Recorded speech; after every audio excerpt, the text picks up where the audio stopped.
مصر فيها أماكن كتير ما نعرفش عنها حاجة. بحيرات بتغير لونها في قلب الصحراء، وآثار لحضارات قديمة ما نعرفش عنها حاجة،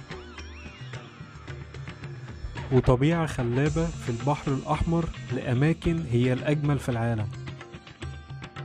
تعالى النهاردة أقول لكم على أهم 5 أماكن تزورهم في مصر. وهنبدأ بالبحيرة المسحورة في الفيوم، في وسط الكثبان الرملية في صحراء وادي الريان. جمال سحري لأجمل بحيرة ممكن تشوفها في حياتك. بحيرة بتغير اللون بتاعها طول الوقت، ممكن على مدار اليوم تشوفوا البحيرة بألوان مختلفة، عشان كده أطلقوا عليها البحيرة المسحورة. بحيرة بتغير لونها في كل ساعة عشان تشوف لوحة فنية في قلب الصحراء.